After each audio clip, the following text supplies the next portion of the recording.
Nous sommes dans un hôtel. C'est l'hôtel. On va faire la pub ou pas? Non, je les aime pas. Ok, d'accord. Bah, moi, c'est pareil, je les aime pas. Pas accueillant du tout en passage. C'est un hôtel sur Paris. Donc, bah, au moins, comme ça, on est au calme. Donc, Hassan, présente-toi, comme qui dirait dans Thinkerview, succinctement, brièvement, toi, qui tu es? Alors, je m'appelle Hassan, Ouais. j'ai 51 ans, donc pastis cette année, et je vis dans le sud de la France. D'accord. Mais je suis originaire de Saint-Étienne. D'accord, ok. Très bien. Alors, je vais commencer direct dans le dur. Parce que tu as compris en fait le principe de cette émission, c'est de montrer du doigt quelque part les gens qui sont responsables et en même temps inactifs. Je parle des Maghrébins, quand je parle des Maghrébins, je parle des secondes générations, bien sûr seconde, troisième, quatrième génération qui vivent en France, qui sont donc accusés de tout et de tout, plus que de rien en fait, mais plus de tout. Voilà, de tout ce qui se passe en France. Genre, il y a un problème dans un endroit, on va dire, bon, bah, c'est les quartiers. Bien sûr, dans les quartiers, les Maghrébins et tout ce que tu sais. Il se passe un attentat, bon voilà, c'est encore les mêmes. Il se passe de la violence, c'est encore les mêmes. Il y a des vols, c'est encore les mêmes. En fait, on est toujours responsable de ce genre de choses, donc de violence et de tout ce qui peut se passer, même au niveau économique, même à n'importe quel niveau, c'est souvent comme ça. Et donc, c'est pour ça que j'ai créé cette chaîne-là, ou qu'on a en fait créé cette chaîne. C'est pour mettre le doigt sur ça et de dire en fait qu'on est responsable et on est aussi responsable dans l'autre sens, c'est-à-dire d'être actif. Et donc, c'est maintenant à nous d'être actifs parce qu'on ne l'est pas du tout, mais vraiment pas du tout, mais pas une seconde. Et par rapport en même temps à ce qui se passe, et ça, c'est ce qu'on peut voir dans l'actualité, puisque maintenant, tous les médias mainstream, si on peut dire, ils sont en train de fracasser, de tailler l'Algérie autant qu'ils peuvent, de n'importe quel moyen en fait, au passage. Et du coup, qu'est-ce qu'on voit de l'autre côté? Il n'y a aucune association algérienne qui va se manifester et dire que voilà, il se passe telle et telle chose, ou il n'y a même pas de manifestations qui sont faites à propos de ça. Voilà, donc j'ai fait une petite introduction vite fait improvisée. Et donc, je vais trouver en même temps les questions. Mon improvisation a à peu près duré, je crois, 2 minutes 20. J'ai fait en sorte d'accélérer. Alors, je voudrais te parler en fait dans un premier temps parce que d'un côté, si les gens, on va dire les seconde, troisième ou quatrième génération de Maghrébins ou même, on va dire africains, parce qu'on va dire c'est plus l'Afrique dans l'ensemble où ils sont responsables de tout, on est responsable de tout. Parce qu'il y a un truc qui me vient à l'esprit, je me dis peut-être que les gens n'interviennent pas parce qu'ils ont cette double culture. Donc ils sont entre les deux, ils ne savent même pas où poser en fait leurs fesses. Et donc ils ne savent pas s'ils sont français ou ils sont d'Afrique. Voilà, quand je dis d'Afrique, bien sûr, je ne découpe pas tous les pays. Hein. Je mets la globalité puisque le problème vient les responsables, en fait, c'est les Africains, pour faire simple. Est-ce que pour toi, en fait, il n'y a pas une sorte de schizophrénie, si on peut dire, de ces gens-là, qui fait qu'ils n'interviennent pas? Alors, je suis d'accord avec toi, il y a une part de Mais schizophrénie. tu peux ne pas être Oui, bien d'accord, sûr. hein, ça c'est bien aussi. Hein. Je suis d'accord avec toi, il y a une part de schizophrénie. On est sur une double identité et on a peur, je pense, enfin, un certain nombre de personnes ont peur de se voir renier cette identité côté français à partir du moment où ils expriment un désaccord, où ils se mettent en opposition par rapport à des points de vue ou à des idéologies qui sont propagées, qui sont diffusées, comme tu l'as dit, par des médias mainstream et qui sont négatives vis-à-vis des pays dont ils sont originaires, ou en tout cas dont leurs parents sont originaires. Et donc, ils ont cette crainte de se dire, définitivement, si tu n'es pas d'accord avec nous, si tu es du côté du gouvernement algérien, par exemple pour l'affaire qui nous concerne actuellement, voilà, ils ont peur de se dire, on va être accusé d'être algérien, 100% algérien, et de ne pas être des vrais patriotes. Alors que moi, personnellement, je me sens français comme je me sens algérien. Au-delà de ça, je pense qu'il y a aussi une légitimité que nous, les personnes d'origine maghrébine, on n'arrive pas à se donner. On n'arrive pas à se donner une légitimité alors que on a tous les jours, et toi et moi, été témoins de parcours extraordinaires On a rencontré des personnes d'origine africaine, d'origine maghrébine, qui ont leur légitimité, qui ont un parcours excellent, qui sont dans l'excellence. On a aussi des gens qui sont travailleurs, qui ont des parcours plus modestes, mais qui sont dans des fonctions qui sont essentielles. Je peux te parler d'une caissière, je peux te parler d'une femme de ménage, je peux te parler d'une assistante maternelle, etc. Et malgré tout ce qu'on peut faire, on ne se sent pas légitime à contester et à dire « oh, on n'est pas d'accord avec la façon dont vous traitez les Africains, la façon dont vous traitez les pays du Maghreb, etc. » Alors qu'on a cette légitimité. On n'est pas en train, tous autant que nous sommes, on n'est pas tous des trafiquants de drogue, des dealers, etc., etc. Donc on a la même légitimité, on devrait avoir la même légitimité que une personne qui est française, dont les parents sont français depuis X générations, même si ça me fait un peu sourire parce qu'aujourd'hui, il va trouver une famille qui est française depuis 5 générations, c'est très très difficile. On sait que la France, comme pas mal des pays occidentaux, elle s'est constituée à partir des vagues de migration. Ouais. Donc voilà, donc on ne se sent pas légitime et je trouve ça pas normal. Mais c'est quoi que tu appelles légitime? Légitime, légitime, quoi, en fait? légitime de quoi? Légitime, c'est j'ai le droit de donner mon avis. J'ai le droit de m'opposer. D'accord. Donc légitime de donner juste ton avis. Ouais, exactement. Voilà, on n'ose pas. On n'ose pas. Tu veux dire donc finalement c'est d'être une personne quoi.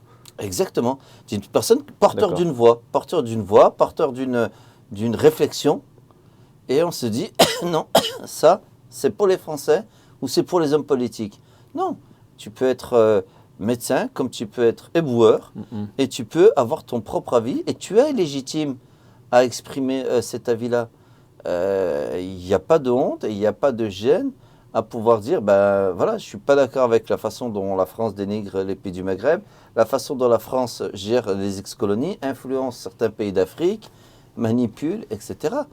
On a cette légitimité. On peut ne pas avoir fait Sciences Po et pouvoir porter un jugement sur la façon dont la France intervient dans tel ou tel pays d'Afrique. D'accord. Mais on ne se donne pas cette légitimité parce qu'on ne se sent pas capable intellectuellement ou on se dit, bah non, on n'a pas fait d'études ou ci ou ça. Non, ce n'est pas une question d'études. Ok, donc c'est bien ce que je disais la dernière fois, c'est que les Maghrébins ou les Africains dans l'ensemble sont racistes contre eux-mêmes. Et quand je dis raciste, en fait, ça veut dire que le principe du racisme, c'est de penser ou de croire qu'une personne est en dessous de nous. C'est-à-dire qu'on pense que cette personne n'est pas capable de. Et c'est pour ça que je disais, du coup, est-ce qu'on est raciste? Moi, je pense qu'on est raciste contre nous-mêmes. C'est-à-dire qu'on ne croit même pas en fait en nos capacités. Ah, je ne dirais pas le mot racisme, mais on a un complexe. En fait, de dire ce mot-là. Ouais, on a un complexe d'infériorité. Ouais. Très fort, très violent. On a un complexe d'infériorité. Et même nous, quand par exemple j'ai affaire à un professionnel, moi, j'ai aucun souci que ce professionnel soit d'origine maghrébine, mais je te donne un exemple. Tu as des personnes d'origine maghrébine, quand elles vont aller voir un professeur, si ce n'est pas un professeur d'origine américaine ou d'origine française qui a fait de longues études, ça va être M. Benchik ou un autre. On va se poser des questions. Est-ce que je fais bien de prendre rendez-vous chez lui? Alors que M. Benchik, s'il a ses diplômes, pourquoi est-ce que je ne lui ferais pas confiance? C'est la légitimité dans l'autre sens alors. On estime qu'il n'est pas légitime. On estime qu'il n'est pas légitime et on estime que nous, les Algériens, de toute façon, on aura beau avoir des diplômes, on sera toujours moins bons que les Français ou les Américains dans le même domaine. D'accord, que les Blancs quoi. Voilà, alors que c'est faux. Il y a des chercheurs et il y a des personnes d'origine algérienne qui travaillent à la NASA, qui travaillent dans les ministères. En France, il ne faut pas oublier qu'une bonne partie du système des urgences et du système hospitalier français survit grâce à des professeurs, à des médecins étrangers, dont beaucoup de gens du Maghreb et d'Afrique. S'ils n'étaient pas là, le système hospitalier français se serait complètement effondré. C'est clair. J'ai une autre question, parce que je vais poser en fait des questions qui passent un peu du coq à l'âne. C'est des questions en fait que je me pose comme ça, et bon du coup je les note vite fait. Est-ce que tu as entendu cette phrase-là qui dit que j'ai entendu ça sur YouTube, et plus exactement sur Nexus, qui l'a repris d'une émission, et qui dit tous les musulmans ne sont pas des terroristes. Tu as entendu ça? Et ce qui sous-entend en fait que tous les terroristes sont des musulmans. Ça a un degré, ça m'énerve à mort. C'est ce que ça sous-entend. Exactement. Et le pire, en fait, c'est que j'en ai entendu quelqu'un dire ça, qu'il avait appris en sécurité, que dans donc, le manuel, qu'il fallait faire attention à des personnes qui montrent trop de signes religieux. De religiosité. Exactement. Barbe, et donc j'ai etc. demandé, bah voilà, tu as souvent en fait ce truc, c'était quoi? Bah, c'était barbe et tout ce qui s'ensuit, c'est-à-dire Bendura, et tout la ça. petite marque Mais je me sur disais, le mais front. ça veut dire, La oui. petite marque sur le front qui dit que tu t'es prosterné régulièrement sur le sol. Mais le problème, c'est que ça, c'est dans des livres de sécurité. Hein. Ouais. C'est pas genre, tu vois, tu l'apprends, c'est de bouche à oreille, quoi. C'est des préjugés. Non, de c'est ouf. vraiment un truc qui est inscrit en fait dans des cours. Et ça, c'est flippant. C'est des préjugés intolérables, incroyables. Et il y a eu un phénomène de glissement qui a eu lieu notamment, moi je l'estime sur 2015, sur les attentats de Paris, sur les attentats de Charlie Hebdo. Il y a eu un glissement petit à petit sur 100% des terroristes sont des musulmans. Voilà. Et si tu es musulman, tu es potentiellement un terroriste. Et ça, je trouve que c'est très, très, très, très grave. Et ce que ne comprennent pas les gens aussi, c'est intolérable de faire cet amalgame. Et tu l'entends tous les jours sur CNews, sur BFM, sur tous ces médias-là. Ça, c'est une autre planète. Pour ça, je dis ouais. Après, oui, c'est clair. Voilà. Et ils sont bouclés sur ça. Et le problème, c'est que c'est en boucle, c'est en boucle, c'est en boucle. Et ça rentre dans la tête des gens. Mais ce qu'il ne faut surtout pas oublier, c'est que la majorité, mais la très très grande majorité des victimes des attentats de ces terroristes islamistes, ce sont des musulmans. Ce sont des musulmans. Statistiquement, ce sont des musulmans qui souffrent les premiers des attentats islamistes. Les victimes occidentales, non musulmanes, elles sont minoritaires. Est-ce que le terme en fait terrorisme est valable seulement quand c'est un musulman? Non. Ah non, non, non, non. Un terroriste, c'est quelqu'un qui veut semer une terreur. Un extrémiste fasciste de droite qui rentre, comme ça s'est passé en Nouvelle-Zélande. Il est utilisé qu'avec des musulmans? Non, il est utilisé avec les autres aussi. Par exemple, je te donne un exemple. Ouais. Les terroristes qui a fait un massacre en Nouvelle-Zélande et qui est rentré dans une mosquée et qui a tué une trentaine de personnes, donc plusieurs dizaines de personnes, il a été considéré comme terroriste. Exact. Terroriste, par définition, c'est quelqu'un qui, par ses agissements, vise à créer la terreur. Ça s'est passé aussi dans un pays de Scandinavie, je ne sais plus lequel, où il y a une personne qui est allée dans une île, il y avait un rassemblement du Parti Socialiste, et il a flingué, je ne sais pas, je crois bien une cinquantaine de jeunes. C'est un terroriste. Mais tu as raison, il y a un amalgame où terroriste est accolé uniquement aux actions de terreur perpétrées par des musulmans. Or, il y a du terrorisme d'extrême droite, et ça on n'en parle pas assez souvent. Il y a une grosse menace de l'extrême droite. Il y a eu encore récemment des réseaux qui ont été démantelés, des gens qui voulaient commettre des attentats. Il ne faut pas oublier qu'il y a des gens qui mettent le feu à des mosquées. Et ça aussi, c'est du terrorisme. Quand tu veux semer la terreur en brûlant une mosquée, c'est du terrorisme. Il y a un truc que je voudrais te dire, là, bien sûr, je passe encore à une autre question. Je t'en prie. Pourquoi, en fait, pour les médias, c'est si important de vouloir convaincre les gens? Alors, pourquoi c'est important de convaincre les gens? Il faut savoir que derrière ces médias, Karim, il y a un agenda politique. Quand tu regardes les propriétaires de ces médias-là, je te donne un exemple, par exemple, CNews, Canal+, etc., il y a Bolloré.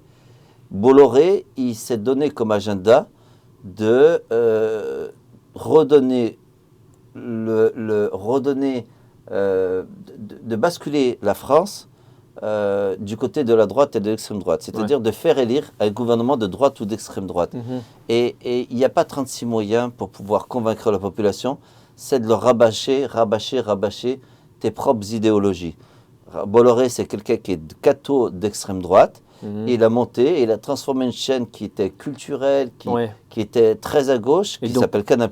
Pourquoi c'est si important alors du coup de convaincre les gens? Pourquoi? Parce qu'ils ont un agenda qui est un agenda civilisationnel. C'est-à-dire qu'eux, ils considèrent que la France, c'est un pays occidental. Donc c'est qui eux? Et de droite. Eux ou lui? Bolloré et tous ses amis considèrent que la France est chrétienne. C'est un complot, ça? Non, c'est pas un complot, c'est ouvert, ils le disent. Hein. Non, complot, il y a un côté caché. Non, ils l'ont documenté, ils ont dit la France, c'est un pays d'origine judéo-chrétienne, elle doit rester judéo-chrétienne et on doit marquer plus les valeurs catholiques. Bolloré va tous les dimanches à la messe. Bon, le truc qu'on entend souvent, c'est ça, ce que tu viens de dire, c'est judéo-chrétien. C'est quoi judéo-chrétien? Ben, en fait, C'est pas un truc inventé, non? l'origine de l'Europe, c'est la propagation de la religion judéo-chrétienne. Tu sais que la religion chrétienne, elle emprunte à la religion, beaucoup à la religion qui était juste avant, c'est-à-dire à la Bible. Elle fait référence et elle dit, nous sommes la suite de la Bible, et donc nous sommes la suite de la religion juive, suivez-nous, et voilà la vraie parole de Jésus, etc. C'est pour ça qu'on parle toujours de civilisation Tu parles de la judéo-chrétienne. Torah quand tu as dit Bible. Ok. Exactement. On est la suite de la Torah. C'est la suite de la Torah. La D'accord. Bible est la suite de la Torah. Et donc, c'est un socle commun. C'est pour ça que tu as des alliances qui sont un peu bizarres, mais qui sont logiques entre Trump qui parle et qui défend toujours Israël, parce qu'il considère que la plus grande civilisation et la seule religion qui vaille dans le monde, c'est la civilisation judéo-chrétienne, donc la tradition et la religion juive, en même temps que la tradition et la religion chrétienne. D'accord. Qu'est-ce que tu penses en fait des Maghrébins ou on va dire dans l'ensemble, je dis, hein, des Africains dans la scène politique importante qui est comme absente? Comment se fait-il qu'elle est absente? Parce qu'en termes de pourcentage, l'Afrique en fait dans l'ensemble, par rapport à la population française, donc quand je parle d'Afrique, bien sûr, je répète, hein, je parle des descendants, hein, c'est-à-dire de soit diaspora, soit seconde génération, ou troisième ou quatrième génération. En termes de pourcentage, on va, je crois, vers plus de 10% de la population française. Comment se fait-il qu'elle soit autant peu ou absente de la politique? On est plus vers les 6%, 6-7%. Parce que tu sais ce que j'entends? Moi, j'entends 6 millions d'Algériens en France, mais s'il y a 6 millions d'Algériens en France, il faut compter les autres pays d'Afrique quand même. Alors, donc c'est pour ça que je me dis que ça fait quand même plus, de faire plus de 10%. Je reviens tout à l'heure, c'est ce que je t'ai dit, c'est de la légitimité, mais attention, ça change. Je ne sais pas si tu as vu, à un petit niveau, alors certes c'est un petit niveau, mais tu as des mairies du 93 et dans certaines villes où des personnes d'origine maghrébine arrivent à se faire élire. On est très très loin. Pourquoi? Quand tu arrives à des niveaux supérieurs, le problème c'est que... Je ne parle pas des maires, moi. Je ne parlais pas vraiment pas des maires. Je pensais vraiment à celle politique, président, député, le problème, c'est que les partis sont très conservateurs. Je te parle conservateurs, c'est-à-dire qu'ils sont dans leur milieu et ils restent dans leur milieu et ils restent avec leur structure, leur idéologie et surtout avec leur entre-soi. Et tu as raison, que ce soit la gauche ou la droite, elles ont beaucoup beaucoup de mal à faire émerger la diversité. La diversité, c'est-à-dire des élus d'origine africaine. Il n'y a qu'un seul parti qui commence à faire bouger les lignes.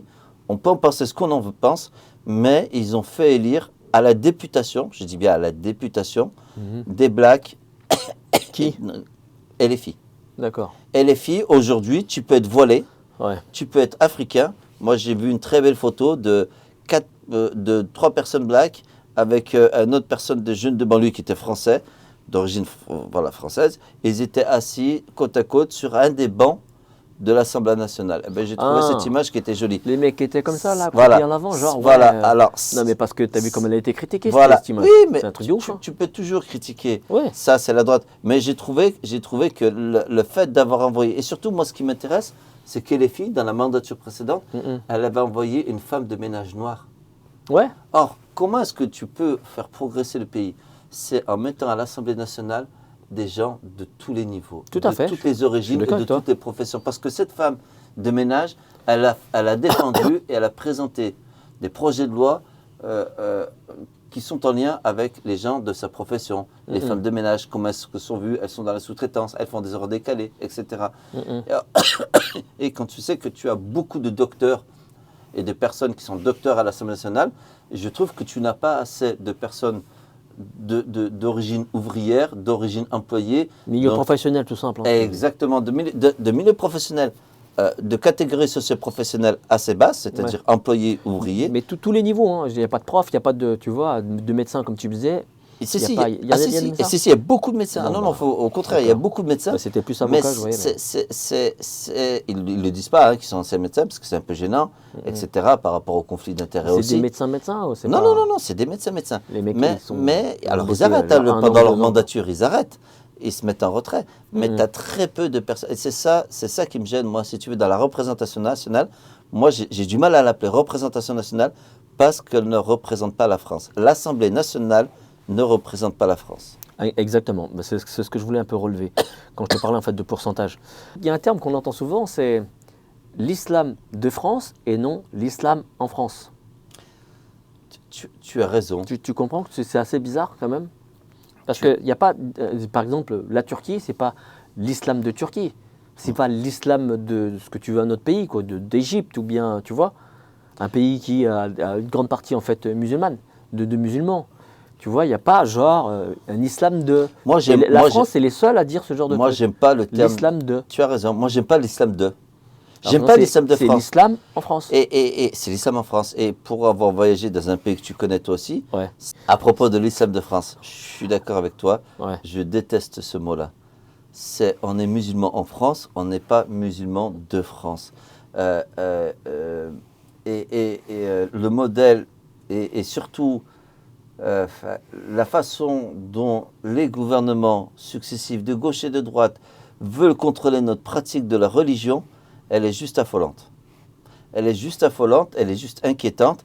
Et moi, je la compare avec la façon dont les musulmans peuvent vivre leur foi en Angleterre et dans bien d'autres pays. C'est le jour et la nuit.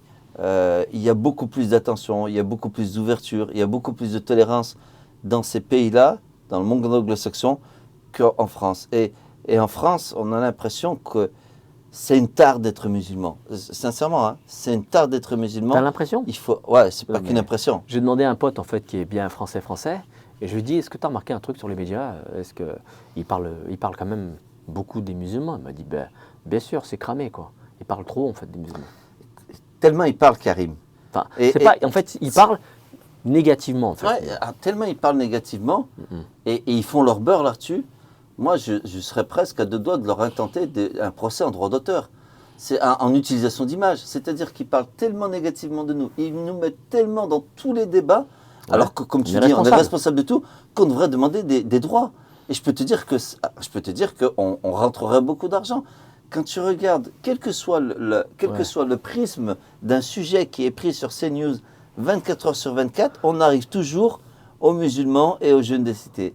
C'est impressionnant. Voilà. Le Point, tous ces magazines-là qui mettent des femmes voilées en tête de leur magazine, ça fait vendre, attention. Hein. Ouais. Le pire, c'est que ça fait vendre. Donc si ça fait vendre, rendez-nous une partie du pognon.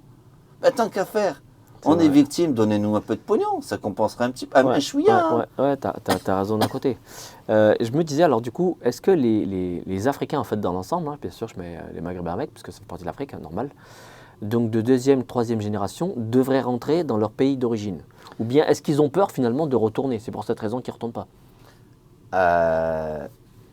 Ils ont peur d'y retourner. Et je m'inclus dedans. Hein, non. On a peur d'y retourner parce que, je te l'avoue, on est dans une facilité en France.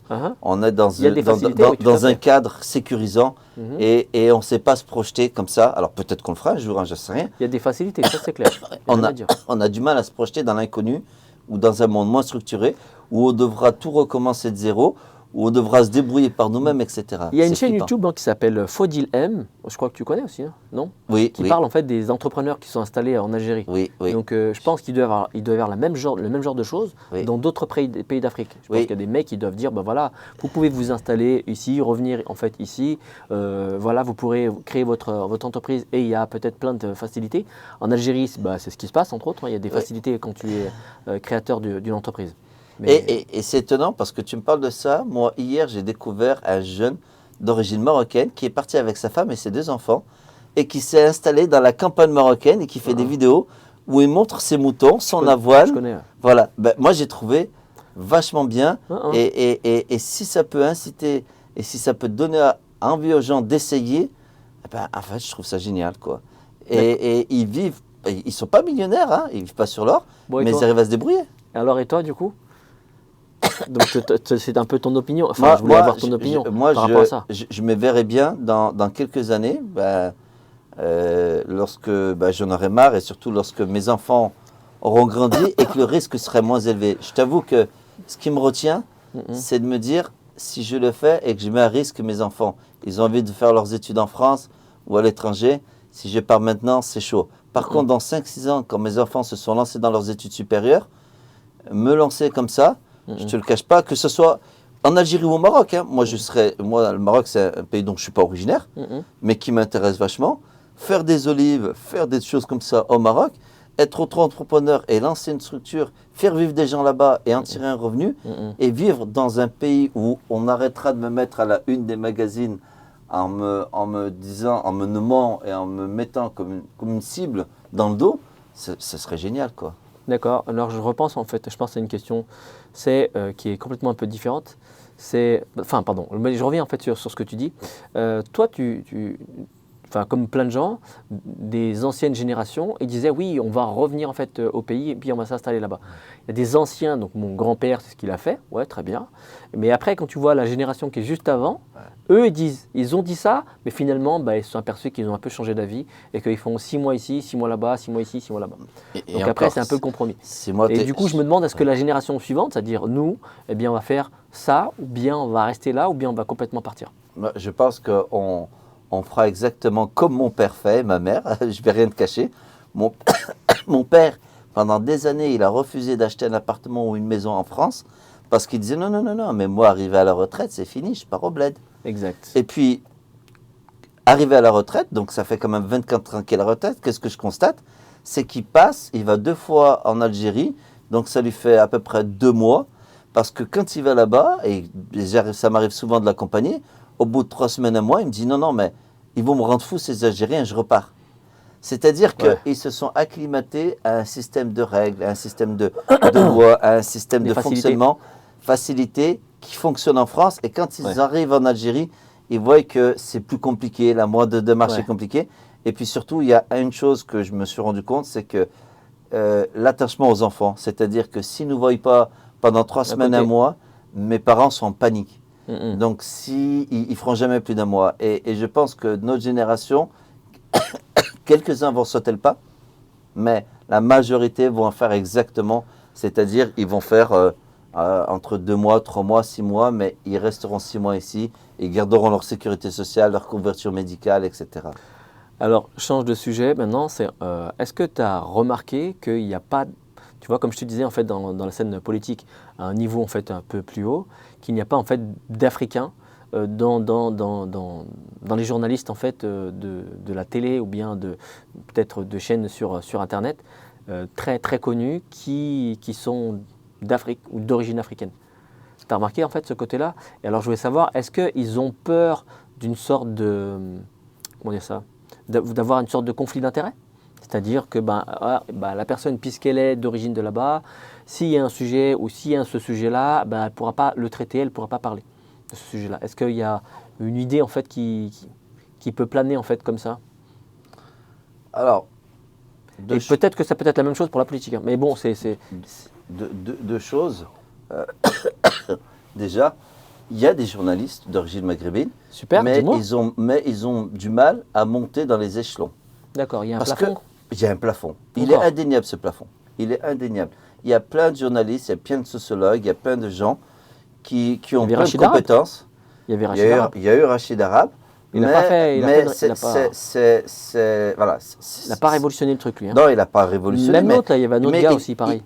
Lui, c'était la façade. C'est-à-dire, il faisait très bien son boulot, mais ce n'est pas lui qui prenait les décisions de faire monter et de mettre en avant tel journaliste parce qu'il était bon, y compris s'il était d'origine maghrébine. Le problème, c'est que les postes de direction dans ces grandes entreprises publiques, de médias ou privés, c'est eux qui ont le pouvoir et c'est eux qui peuvent mettre en avant. Par contre, ce que je constate, c'est que maintenant, tu as des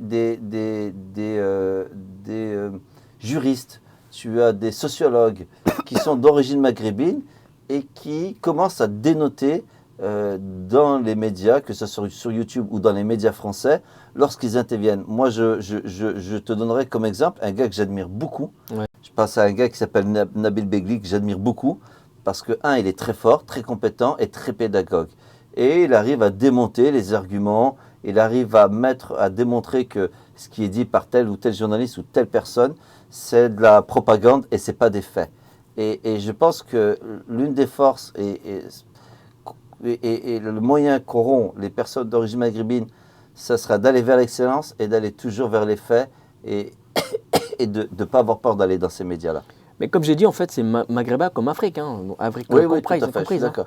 Je suis d'accord. Mais je te propose de regarder de temps en temps un média. Alors, tu vas me dire que tu es vraiment LFI, qui s'appelle Le Média, où là, tu as une fille qui est très bonne, qui est voilée, qui est présentatrice, qui parle voilà. Tu as un black qui est avec Mourad Guichard, l'œil de Moumou.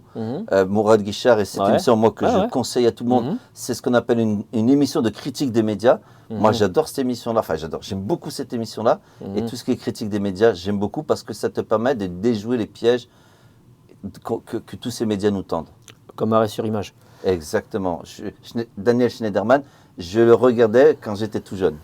Dans tout pays, on a appris en fait que quand on est petit, il faut faire attention à la démographie. C'est-à-dire, c'est bien ça, donc l'évolution en fait des personnes, est-ce qu'elles se reproduisent quelque part et qu'elles font grandir la population. Oui. Et donc, plus elle grandit, la population, mieux le pays va se porter. Exactement. C'est un peu le principe. Ouais. Donc là, c'est en train de dégringoler, hein, c'est en train de descendre. Et je me disais, est-ce que la France n'a pas peur en fait que cette diaspora africaine qui, elle, fait des enfants, il n'y a rien à dire par rapport à ça, elle fait des enfants, du coup elle repopulation. Elle refait en fait la vitalité de la France. Exactement, la vitalité de la France, donc avec tout ce que ça mène, parce que c'est un des principes économiques auxquels je ne suis pas forcément d'accord. Mais bon, voilà. Est-ce que tu penses que la France a peur que cette descendante de diaspora et la diaspora avec repartent en Afrique? Parce que si ça se passe, du coup, la démographie va descendre encore plus. Non, elle n'a pas peur de ça. Au contraire, elle a peur du contraire. Et d'où la diabolisation, faite aussi en même temps de l'Algérie. Alors, elle n'a pas peur de ça. Elle a au contraire peur qu'à l'avenir, la population maghrébine et la population africaine ayant un taux de natalité plus élevé que la population catholique française, ils ont comme idée qu'on remplacerait et qu'il y aurait de plus en plus de Mohamed, et que le premier prénom qui serait pendant les années futures le plus donné en France, ce serait des Mohamed, et que finalement, dans certaines villes, dans certains villages, dans certaines régions, eh bien, les personnes de confession musulmane ou d'origine africaine sont plus nombreux que les Français d'origine. Voilà, la théorie du grand remplacement, exactement. Et je ne sais pas si tu as entendu, on joue là-dessus, ce qui est complètement faux, entre guillemets. Hein. Mais hier, je ne sais pas si tu as entendu, François Bayrou, qui est quand même le Premier ministre, qui a parlé de submersion. C'est-à-dire que l'immigration, les personnes d'origine immigrée, Karim, on représente 6% de la population française. 6-7%. Bon, allez, 10. Mais 10% par rapport à 77 millions de personnes. 7 millions par rapport à 77 millions. Est-ce que tu penses que c'est une submersion? Pour moi, submersion, c'est-à-dire que tu as la tête sous l'eau. C'est-à-dire non, mais c'est bien ça que ça veut dire submersion. Tu as la tête sous l'eau. Ça veut dire que pour moi, 80% des personnes seraient d'origine africaine. Là, je veux bien te comprendre. Mais quand tu as 10%, on n'est pas dans la submersion. Et ça me fait enrager, mais c'est comme ça. Ouais, mais tu as raison. Après, c'est un mauvais terme. Mais parce qu'en fait, ces gens-là voient, parce qu'ils habitent à Paris, par exemple, ou ils habitent dans des grandes villes, et là, du coup, oui, il doit y avoir des Maghrébins, Africains et tout ça, qui sont autour de eux, et ils les voient, et ça les dérange. Eux, ils voudraient en fait se retrouver, je ne sais pas, dans une rue bien française et qui est que des Français, en gros que des Blancs, hein, tout simplement, parce qu'ils ne sauront même pas en fait s'ils sont français ou pas. Que des Blancos, comme dirait notre Exactement. ami. Donc je pense que c'est ce qu'ils veulent. Tout à fait. Mais juste une chose, Karim. Sache que s'il n'y avait pas notre taux de natalité de personnes d'origine africaine, la France serait dans une situation... Et surtout, tu sais que la France, pour pouvoir continuer à avoir de la croissance et pour pouvoir continuer à s'occuper des vieux, etc., a besoin de 300 000 immigrés par an. La pyramide de Ponzi. Exactement. Et il y a un pays qui ne fait pas ça et qui est dans la mouise, c'est le Japon. On ne veut pas, la France n'a pas intérêt à devenir le Japon. On a besoin de renouveler les générations, on a besoin de main-d'œuvre, on a besoin de tout le monde. Je voulais savoir alors, c'est quoi un bon Africain de seconde, troisième ou quatrième génération? Qu'est-ce que c'est? Pour moi, c'est quelqu'un qui vit en France en respectant les lois. Il peut faire aussi des conneries, hein. Il est comme tout le monde, il est humain. Mais c'est quelqu'un qui, en même temps, n'oublie pas d'où il vient, qui cultive ses deux origines, et voilà. Hein. Voilà. On peut être un bon Français, une bonne personne d'origine africaine, sans avoir fait de super écoles. Simplement, on fait ce dont on a envie de faire, ce qu'on a envie de faire, je dirais. On le fait avec sincérité et respect des autres. Pour moi, c'est ça une bonne définition. C'est quelqu'un qui respecte les autres, qui n'oublie pas ses origines et qui est bien dans le pays là où il vit. Ok. Là, je vais te poser une question un peu plus profonde et peut-être personnelle encore plus. C'est qu'est-ce qui, pour toi, te conditionne culturellement pour t'épanouir? Alors, Culturellement, c'est vaste, c'est très vaste, tu fais exprès. Hein. ouais. Culturellement, ça veut dire toute ta culture, hein, et c'est très large. Hein. Alors, qu'est-ce qui me façonne Te conditionne. Qu'est-ce qui me conditionne? Ouais, c'est-à-dire que ça te permet de te sentir bien, par exemple. C'est la culture et la lecture. C'est-à-dire que je vais voir une expo, ça m'influence. Je lis un livre, ça va m'influencer. Je vois un documentaire, c'est cette curiosité d'en savoir plus et d'apprendre et de connaître l'histoire de l'esclavagisme aux États-Unis, etc. Alors certains diront que ça s'appelle du wokisme, eh ben tant pis, je l'assume. C'est-à-dire que j'essaie de m'éveiller à toutes les cultures et à toutes les façons de vivre qu'on peut avoir dans le monde. Et je prends ce qui m'intéresse, ce qui est bien et ce qui me fait grandir. D'accord, donc les livres et puis les films aussi, il faut le dire. Les livres, oui, bien sûr, beaucoup de films, beaucoup de séries, que d'ailleurs un bon ami à moi me conseille régulièrement. Ouais, et donc alors, il y a un truc que j'ai toujours trouvé bizarre, c'est pourquoi il n'y a, parce que bon, la diaspora africaine, elle est, bon, 10%, moi je dis, voilà, donc elle est plus de 10 000 personnes, pour moi c'est plus de 10 000 personnes qui est en France, donc d'origine africaine, donc diaspora compris, enfin tout compris en gros. Dans ces gens-là, il y a des gens qui sont intelligents, il y a forcément des réalisateurs. Pourquoi il n'y a pas de réalisateur qui pourrait faire en fait un film? Pourquoi il n'y a pas un réalisateur qui pourrait faire un film qui valorise l'Afrique? Alors, mais l'Afrique dans l'ensemble toujours, hein, parce que c'est un truc de ouf quand même en Afrique. C'est un continent de malades, quoi, avec tout ce qui s'est passé dedans. Il y a plein de films qui pourraient être faits, parce que maintenant on fait des espèces de biopics, en fait, c'est comme des livres d'histoire que tu regardes en film, quoi. Alors, il y a un seul frein à ça, c'est la production. C'est-à-dire que des idées et de films ou de scénarios qui mettent en avant l'Afrique ou des personnes d'origine africaine, la culture africaine, etc., il y en a. Ouais. Mais le problème, c'est que c'est une histoire de pognon. C'est-à-dire, pour pouvoir faire ça, il faut produire. Or, en termes de production, le marché français est très réduit. Tu n'as pas 56 personnes, tu n'as pas 56 chaînes qui vont produire. Tu as Canal+, tu as TF1, et tu as une poignée de producteurs, c'est-à-dire des gars qui sont capables de te dire « je mets 20 millions d'euros dans cette production-là ». Le problème, c'est que tu peux avoir une idée géniale. Si derrière les producteurs vont dire « non, mais ça, c'est un marché de niche, j'y crois pas », ils ne misent pas dessus. Mais c'est pas un marché de niche. Si tu parles, par exemple, le truc tout simple, hein, si tu parles ouais. Si tu parles en fait en Algérie, ou bien on va partir au Maroc, ou bien tiens, je regardais l'autre fois, enfin il y a longtemps, un film à la Géode qui parlait d'un gars, un Marocain, qui est parti jusqu'à la Mecque. Donc je crois qu'il y est allé à pied, et c'était donc il y a très longtemps, peut-être en 800 ou peut-être en 1000 quelque chose. Et c'était bien, c'était un film. C'est un film, mais c'est pas. Donc il racontait en fait toute son histoire, les différents pays qu'il a rencontrés et tout ça. Je suis d'accord, mais pour les producteurs, ça ne sera pas un film mainstream. Et ils veulent un film qui puisse toucher les 77 millions de téléspectateurs potentiels. Avatar, excuse-moi, on est carrément dans une autre planète. Donc je sais. Si c'est possible de faire ça, tu peux faire tout. Hein. Alors, moi, pas tout le monde, je suis d'accord avec toi, parce que t'aimes pas. Moi, je pense que ça viendra. Mais ça viendra avec un seul type de financement, c'est-à-dire avec des autoproductions. Tu penses que c'est les financements? Oui, c'est purement financé. Je pense qu'une bonne idée, elle sera financée par des comment on appelle ça, il n'y a pas besoin d'une grosse prod pour... Ah si, ça demande du pognon quand même de faire un film. Si, ça demande du pognon. Mais non, mais... Non, tu prends des gars qui jouent bien, puis ça peut le faire. Le réalisateur, bon bah voilà, très bien, et tu prends un bon réalisateur. Mais il faut payer, après, toute l'équipe derrière. Mais bon. Mais c'est lourd un tournage. C'est vrai, mais je pense que tu peux quand même trouver.